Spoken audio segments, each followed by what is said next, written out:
This is for refer Shlema for all Cholim of Klal Yisrael. Just put Arthur on whoever they may be. This is to refer for all of those people. Amen. So we've got a couple of short ones here. The first one is cleaning teeth. Certain authorities permit the use of a toothbrush on condition that one's gums are not likely to bleed. Toothpaste may not be used, but mouthwash and similar fluids are allowed, such as liquid toothpaste. Dental floss may be used if the gums are not likely to bleed, but it may not be torn off its roll, so you tear it before Shabbos. Okay, that's cleaning teeth. Then we have skinning. There's only one prohibition with skinning. It's skinning, which is removing the skin of an animal. Removal of fish or chicken skin is permitted at the time of eating. And the third one is tanning. Not lying in the sun, not that type of tanning, which in Hebrew is called ma'abed et ta'or. 3 prohibitions here. Converting animal hide into leather by cleaning, soaking in chemicals, beating and oiling. Brushing shoes even without polish or wax. And making pickles or salt water. Okay. One may not salt foods in order to soften them, preserve them, or remove their sour taste. Salt may be used for flavoring foods, but only in small amounts and only on food and only food intended for consumption on the same day. Let me just repeat that. Salt may be used for flavoring foods, but only in small quantities, and only on food intended for consumption on that day. So it's the same like when you squeeze a lemon onto food. That's the exception, because it's called dash. You're not allowed to do that, but if it's for immediate consumption or consumption within a reasonable short time frame, then you can. Then it's mutar. I want to ask one question quickly. Sorry, it's not a question, just a comment. Here's a question. You mentioned something about liquid toothpaste. What is that? Because I use normal toothpaste. No, you can't use normal toothpaste because you're crushing. It's like a crusher. The form. It comes in a form. It's a solid. It's solid. Normal toothpaste is solid. You have to use either mouthwash, or you can buy this liquid toothpaste. It's called Bava Kamma. I don't know. You probably get it only at kosher world. No, they've got Bava Kamma. I've seen it at. It's a good pun on the word gum. Yeah, exactly. There's a whole range. There's another one. There's another one which is actually liquid toothpaste. It's actually in a bottle and you pour it. You can't use normal toothpaste. It's all right. So Kevin, when we go out one day and we go to Discam, we'll have a look if it's there. Discam maybe has it. I doubt it. Otherwise maybe Discam better B'nai Brak has it. Guys, let's get started. Yeah. All right. So first thing I'm going to do is I'm going to share my screen. Okay. I'm doing a bit of a summary of yesterday.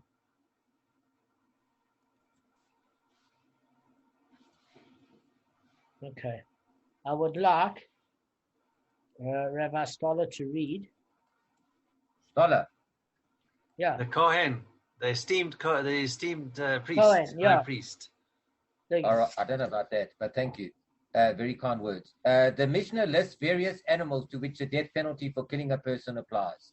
The ox of a woman, the ox of a minor orphans, the ox of minor orphans in charge of the guardian, the ox of the wild, the consecrated ox, and the ox of a convert who died and has no hair.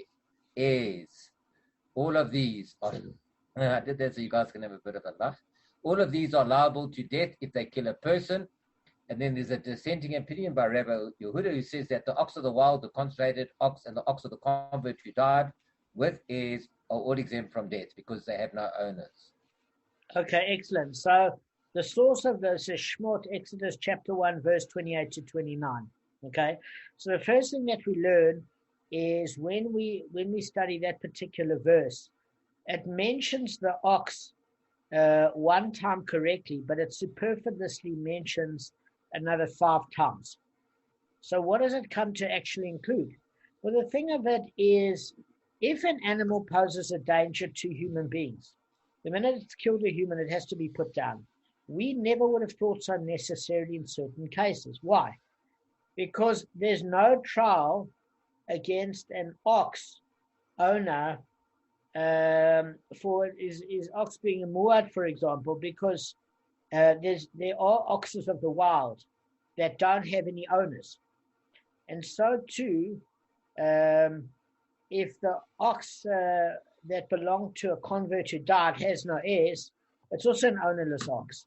So in a case where there's ownerless animals, we would think that maybe you don't kill the animal for the simple reason is that there's no trial to make the owner culpable.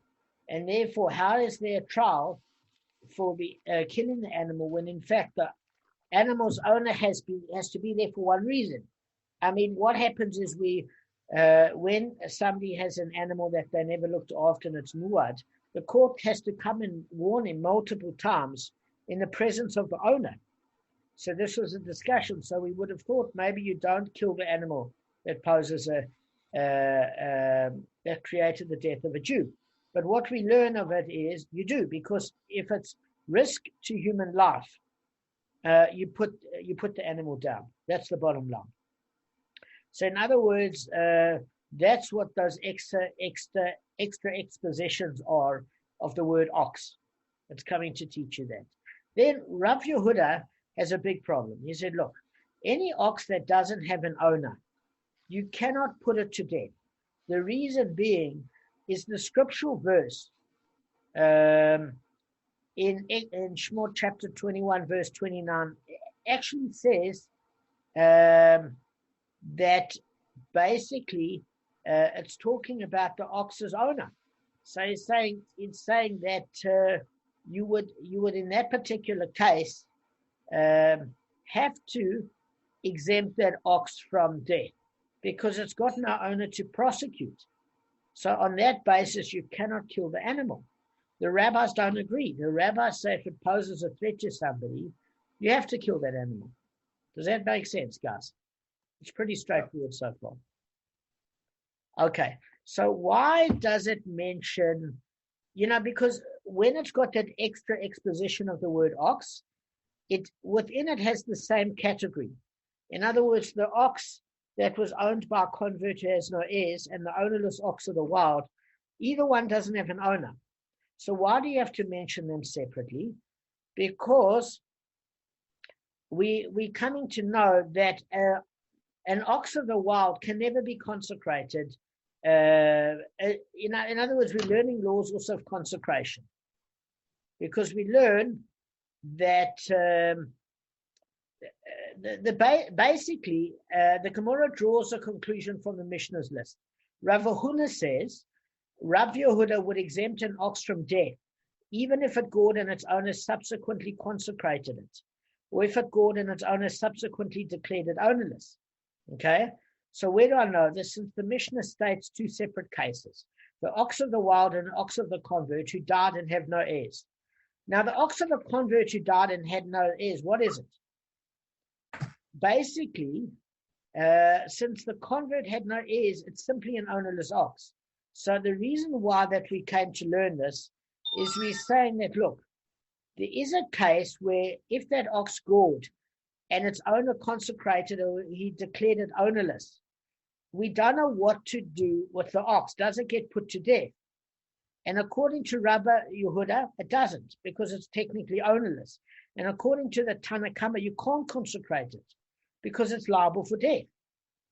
So learn from this that Rav Yehuda exempts from death the ox, even if it had an owner at the time it committed the act. Does that make sense? All right.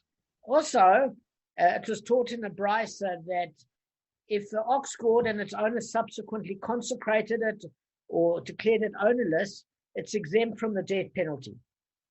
And that you couldn't have deduced from the statement of the ox of the wild. Why? Because in the verse of Muad, it stated its owner had been warned and it killed, etc. So what does this teach, guys? This teaches that an ox is not put to death unless the death of the victim and the standing of the ox before the court in judgment are alike. In other words, just as it belonged to an owner at the time it killed, so it must have an owner at the time it is judged. So that's why Rav Yehuda's statement implies that in order to be liable to death, The ox must be owned only until the time it appears before the court in judgment. So what did the Gemara saying? Is listen, the minute we say we're going to stone an animal, it's the verdict is pronounced. It's obvious. So the Gemara obviously concurs and it amends the brisa and it states as follows: unless the death of the victim, the standing of the ox before the court in judgment, and the issuance of the verdict are alike. So what it's basically saying there is that according to Rav Yehuda, the owner has to be there. Otherwise, you cannot sentence the animal to death. And the rabbi said it's a dangerous animal. The owner doesn't have to be there to put it to death. So only the owner has to be there to obviously, award damages. But that's a different case. All right. So that's a summary of that. Guys, was it helpful at all? Sure. Okay. We were all a bit moggy yesterday, including myself. So I thought we might as well share. I'm going to share my screen for something else now. Okay, we're on the next Mishnah. Okay. Kevin, would you like to read this Mishnah? Sound. Yeah. Okay, there we go. Sound. What sound? The sound of silence. By silence. An ox that is leaving the courthouse to be stoned and its owner consecrated it, that is, having been sentenced to death for killing a person, the ox was in the process of being led out to its execution when its owner arose and consecrated it to the temple, is not deemed consecrated. If he slaughtered it, its meat is prohibited. But if before its verdict was reached, its owner consecrated it, it is deemed consecrated. And if he slaughtered it, the meat is permitted. The Mishnah turns to a new topic. If the owner of an animal entrusted to the care of an unpaid shomer, a borrower, a paid shomer, or a renter, and then the animal damaged, he, the shomer, takes the place of the owner. That is, he is responsible for the damage as if he would have been the animal's owner. For a muad, he pays full damages, and for a tam, he pays half damages. Excellent. So the first part of the Mishnah is rather obvious. If, as Gavin said, it's a cheeky fellow, and he decided after the verdict had been read and the owner's about to, the ox is about to be stoned to death for killing a person, and the owner quickly wanted to go and consecrate it to the temple, Hashem doesn't see that as a valid consecration, even if, because the temple should have known about it, and you can't redeem the ox after the verdict was sentenced. You can't enjoy the meat, it's prohibited. You can't enjoy the hide. But if it's before the verdict, and he quickly consecrated it, or sold the animal, or slaughtered it, its meat is permitted. Very straightforward. So this new topic about a shomer, a guardian, talks about the four categories: an unpaid guardian, a borrower, a paid guardian, or a renter. And it's saying that when an animal is put into your care, you're responsible for damage as though you had been the owner, which means both the kafir damage as well as to the heirs of the victim, as well as to reimburse the owner for being negligent with his ox. So in fact, the guardian pays more than the owner in a certain way. Well, he doesn't really, if you think about it, because he's lost his ox. He's lost his ox. In other words, the ox is stoned. So either way, he loses his ox, the same as the guardian has to pay for an ox. He's lost an ox, he's paid for. And the kafir is exactly the same. For a muad, he pays full damages, and for a tam, he pays half damages. Okay, very straightforward. All right, I'm going to stop sharing the screen. Can we get just a slight observation there. I just find it strange that and I can't remember when I read it on Saturday, so I'm just going to ask you. Just how come the paid, the unpaid, and are all equal? It doesn't seem fair. I mean, an unpaid guardian, why should he be responsible? The paid and the paid guardian, and there was a third one.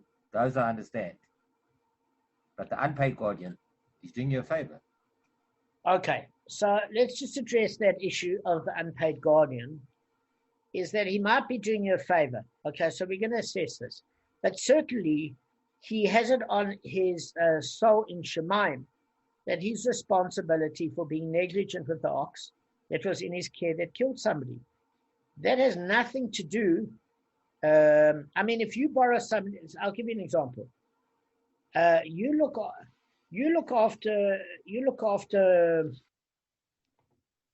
after my car, okay? And you borrow the car because you're doing me a favor. I don't want it to sit idle because then the battery has to be recharged and I'm away for 6 months. I said, just drive it around the block. Now you got a car, Gav. You don't need the car. You got a Porsche, and this is a verstunkerte car. But you do me a favor. You're my next door neighbor. You start it and you go around the block, okay, with a car. You're not getting any benefit, but you do it, and you happen to kill a child. God forbid you. Ishploini happens to kill a child. Now, why isn't he responsible for the coffee payment that if to the victim's heirs for killing the child? Why not? He still had to look where he's going like any other road. Yeah, listen, in your example, I agree 100%, and that makes sense. But there are times when I think let me think about it. I think there could be examples where it would be extremely unfair. Well, give me an example in this case. Because your ox under your charge should have had no right to kill somebody. Again, Gavin's only dispute is, well, do you owe the owner? That's separate to the coffee dispute. There's no dispute as far as the coffee is concerned. If you tell me, Gavin, go check up on my house every single night and then they break in, I'm not responsible. No, Gavin, you're mixing up two different stories. Let me tell you why. Let me tell you why. Just give me 1 sec, Kev, 1 sec. Here you're talking about a moving, dangerous animal like a car. You're not talking about a static house. And again, the coffee payment has nothing to do with you paying back the owner because you're doing him a favor looking after it, that object, okay? I'm firstly talking about the coffee payment, that the ox in your charge killed somebody and you had to look after that ox. You might have been doing the person a favor, but you're still responsible. Yeah. No, what you just said now helped me. I understand the coffee payment has to go to that guy because to the family. No, and he has to get the benefit of the coffee, the shomaya, the god. Yes. So for his fault, because he was negligent. Gavin's got a discussion. No, Gavin's got a valid discussion as far as, well, is it fair that he pays back the owner? Okay. Does he pay back the owner because he did the owner a favor? Yes, that's right. That's the point. That's right. On the coffee, I understand, and on any damages, but as far as the owner goes, he should be exempt from that. Okay, so we're going to examine it. All right. These are one of the issues we're going to examine. Principally, I'll give you an example. Take a house. You are right that somebody's doing you a favor. Somebody that's doing you a favor, you have less responsibility.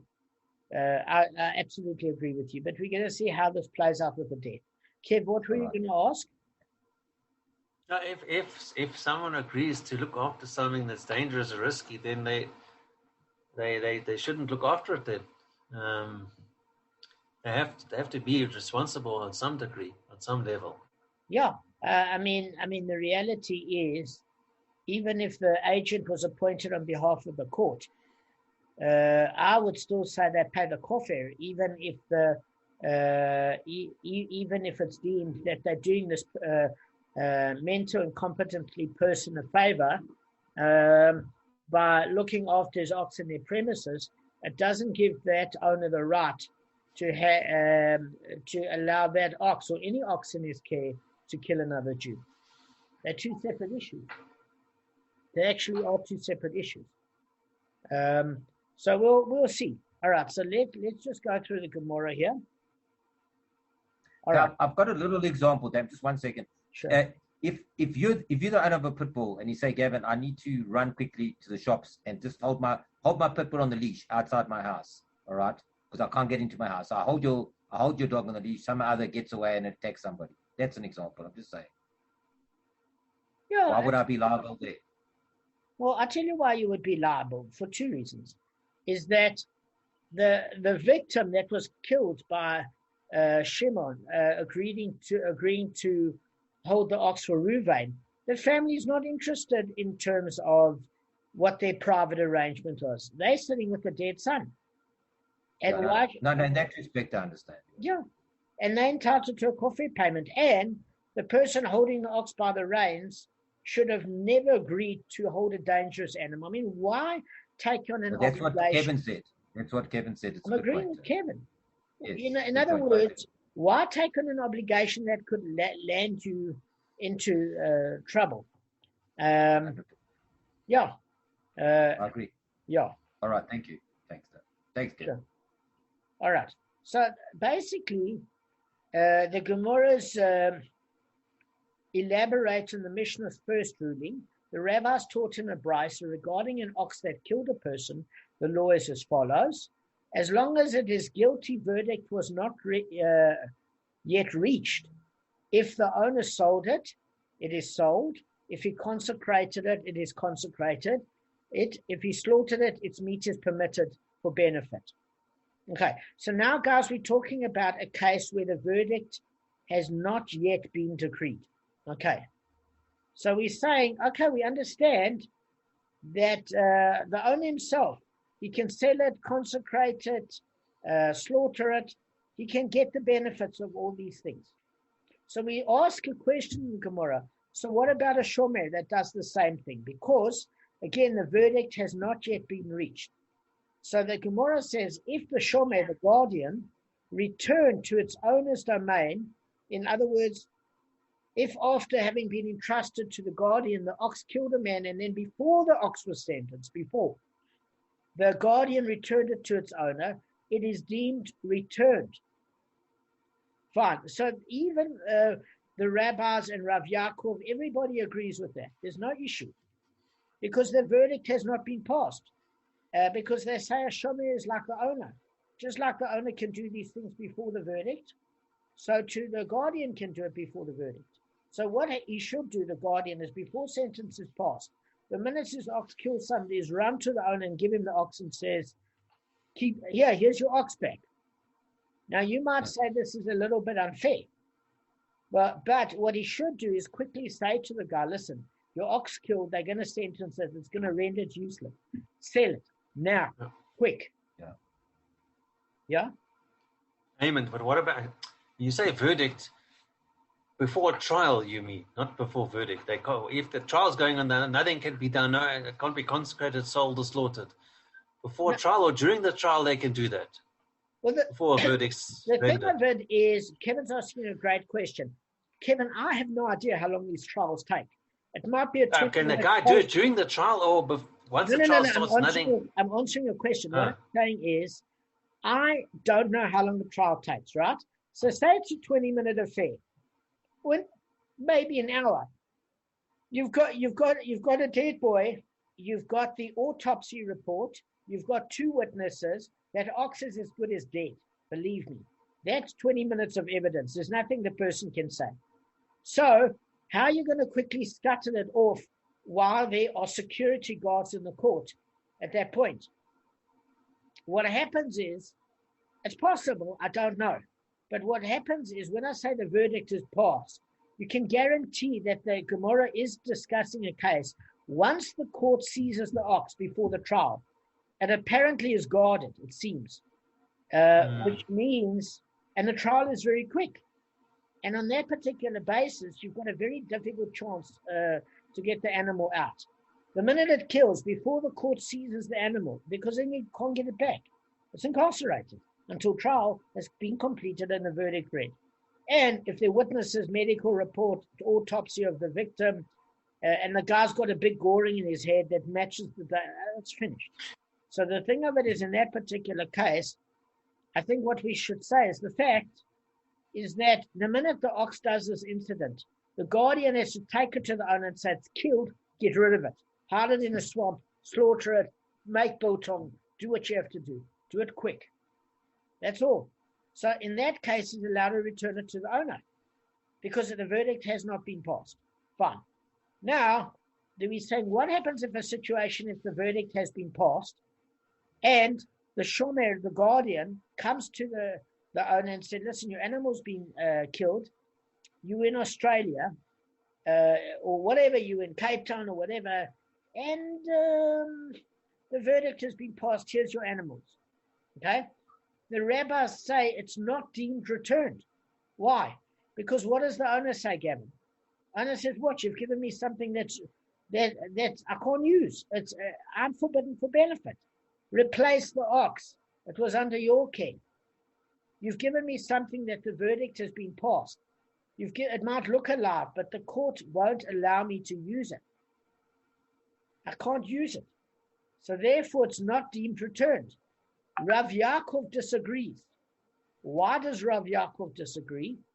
For a very simple reason. Okay? Because you haven't, in fact, created any discernible damage. Okay? What are we talking about, discernible damage? Is that the ox is walking. How's it, Stephen? Good, man. So, guys, the shomer, the guardian, returns it and the verdict's been passed. Okay? You can consider it, the rabbis consider it like a treifa. It's almost like somebody that's terminal. It's dead ox walking. Okay? Can't get benefit. So the owner says, I'm not interested in this. That ox has already been sentenced. Replace the ox with another ox. It was in your care. Okay? So apart from him having to pay the kofet to the family. And he's right. Rav Yaakov doesn't agree. He said if the guy returns it, the shomer, it's deemed returned. Why? Because you can't say that there was any ill-looking effects to the physicality of the animal. The animal was returned in the condition it came in. And therefore, there's no discernible damage. And we learned that in the fifth daf, 5a, that Rav Chisda says you pay for discernible damage, non-discernible damage. In other words, if you make something that's truma, tameh, Rav Chisda says you pay for it, even though you can't discern it. Why? The quality of the wine is as good. It looks qualitatively the same, but Jews can't use it. So Rav Chisda says you have to replace it. Rav Oshaya said it's not part of his list. He doesn't include it in part of his list. So in that particular case, Rav Yaakov is holding that it has no discernible physical defect, the ox, and therefore you can return it. The rabbis say nothing doing. How can you return an ox that the person can't get benefit from? That's the discussion.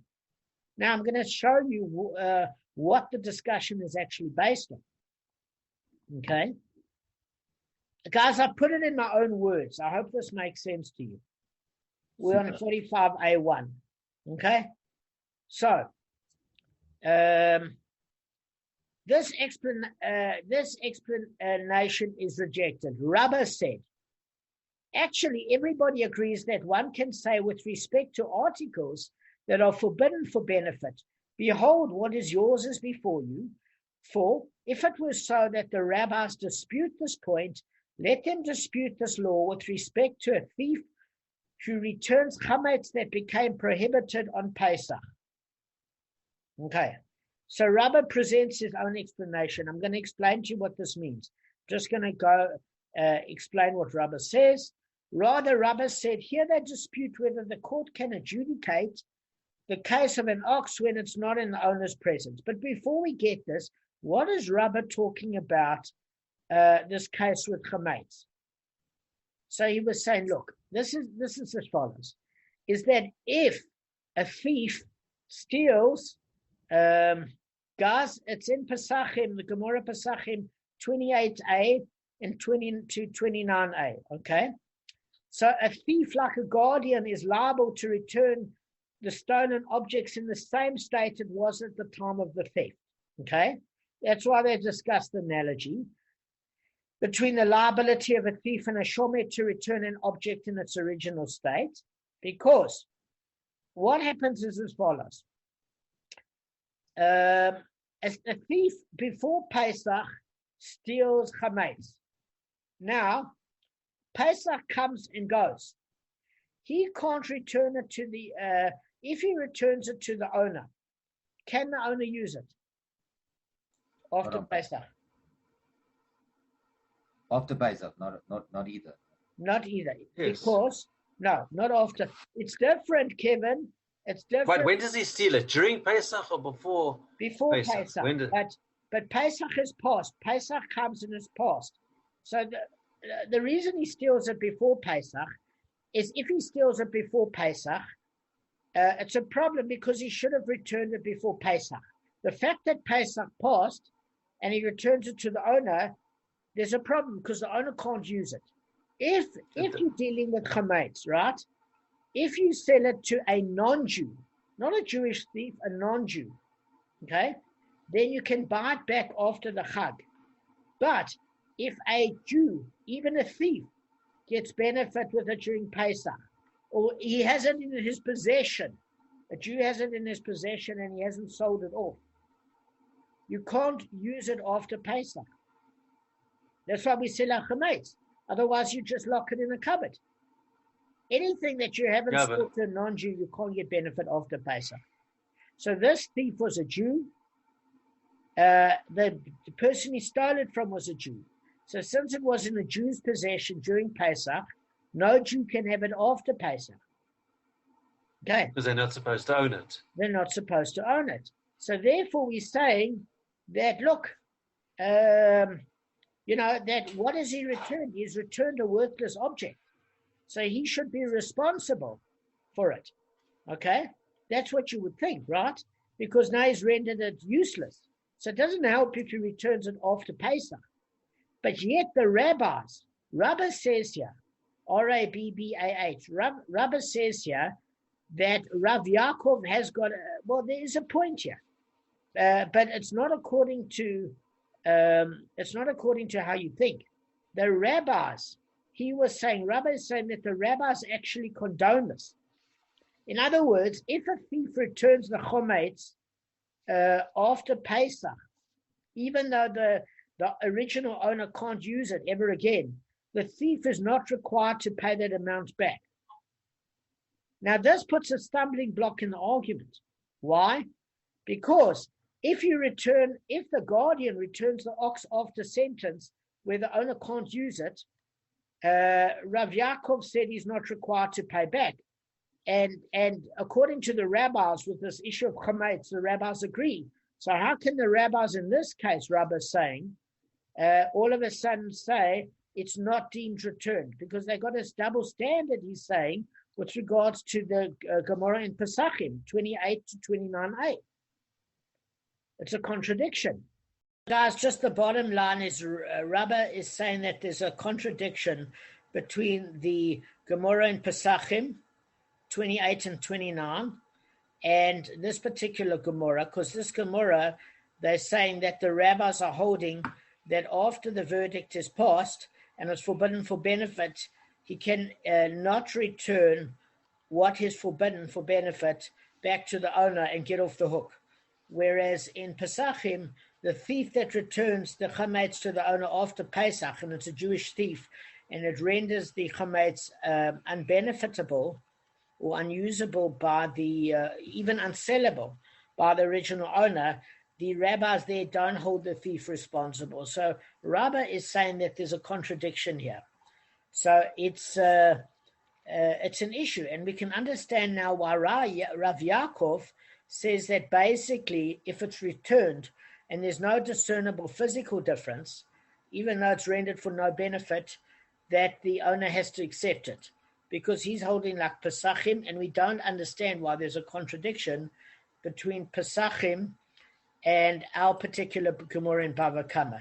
Now, it's not because we don't, as in Jews. It's because it hasn't brought it in Schottenstein. I would have loved to have seen how they reconcile it. So Rabbi says we're talking about something completely. Okay? What he's saying is, Rabbi is turning around and saying that there's no issue.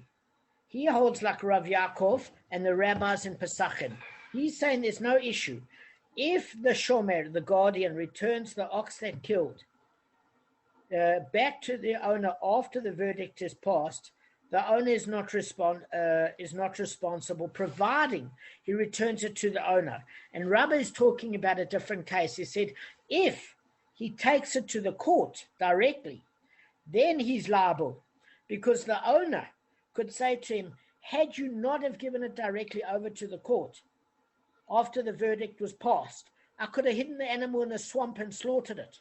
Because as the owner, if I was not there during the trial, or the ox had ran away, who's to know?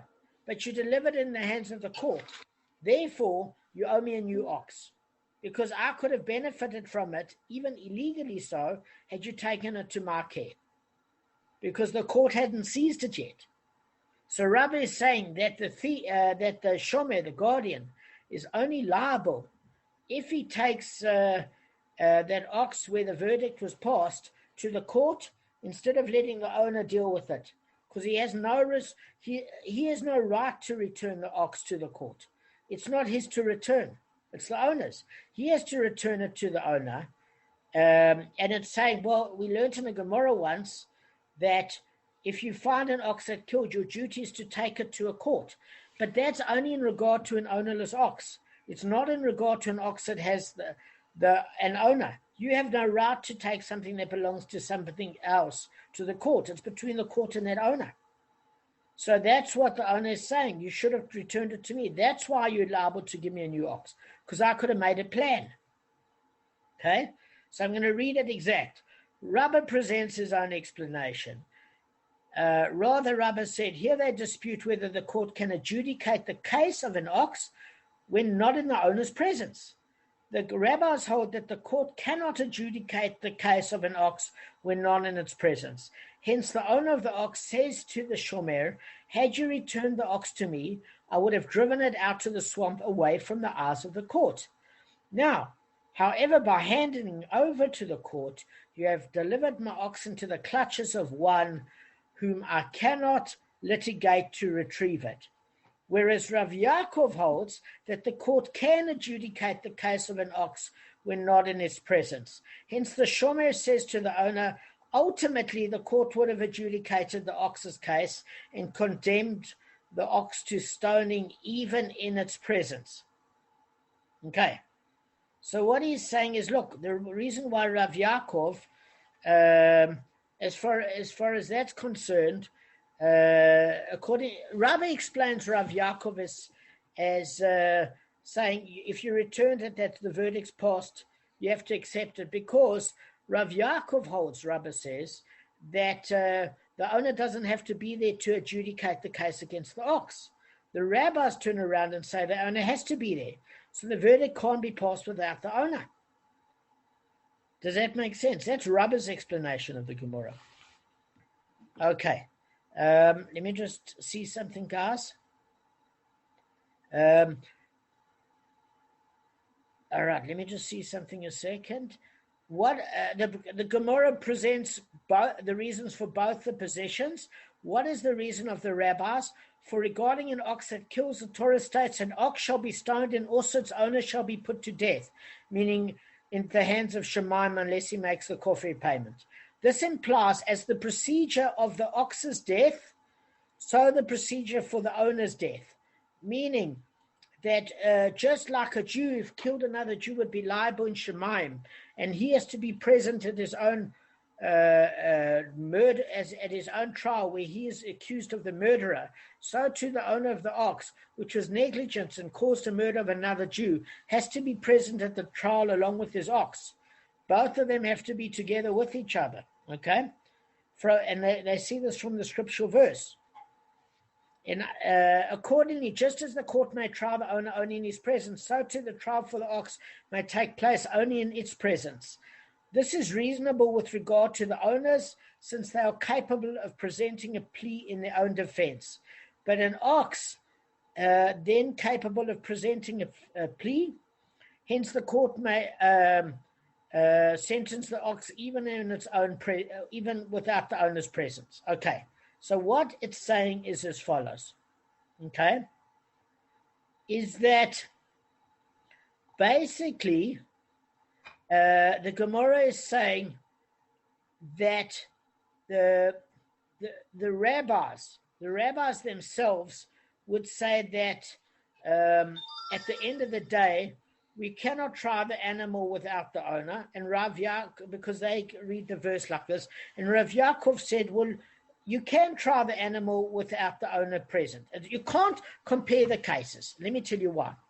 If somebody's on trial for his life, okay, because he committed a murder, he's accused of committing a murder, then he's entitled to, as an intelligent human being, offer a defense, saying, I wasn't in this place, etc. But an ox cannot talk. So since an ox cannot talk, you can't equate the case of an ox standing trial, needing the owner there, with a person that created their own murder, which can defend themselves with the articulation of speech and intelligence. So Rav Yaakov said you can't make the two synonymous.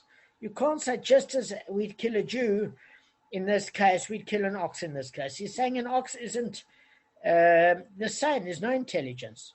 So you can create a verdict without the ox as owner being there.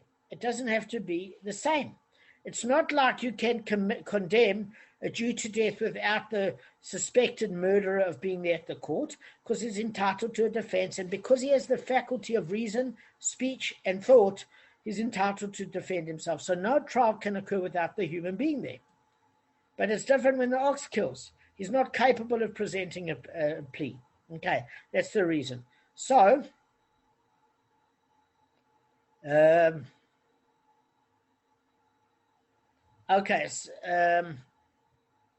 All right. So, guys, we actually are.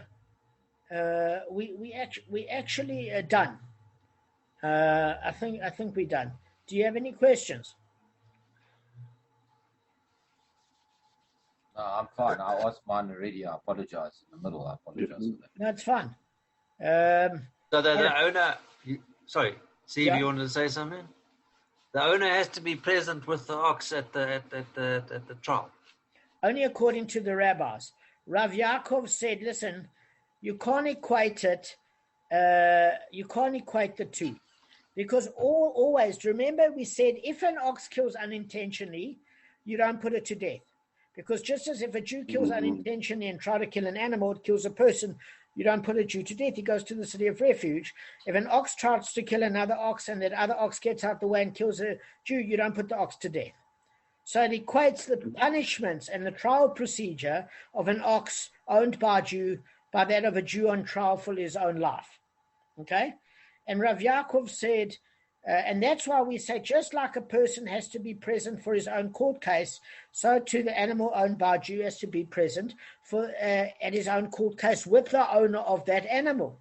Okay? But Rav Yaakov said, you don't need to. You don't need to have the owner there.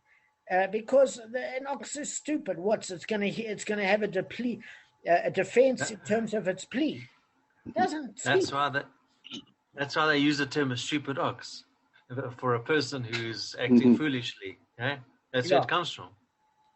But going back, sorry, I wanted to just say something else. Yeah. Going back to the Jewish thief that stole the chametz. So the actual owner, the victim, didn't sell it or declare it null and void. Also, is that also why? That also could be a reason why he's not allowed to gain benefit when the thief returns it, even after Pesach. It's an interesting question. Truth of it is, I have no idea. The only thing of it is you can't. I don't know if you can.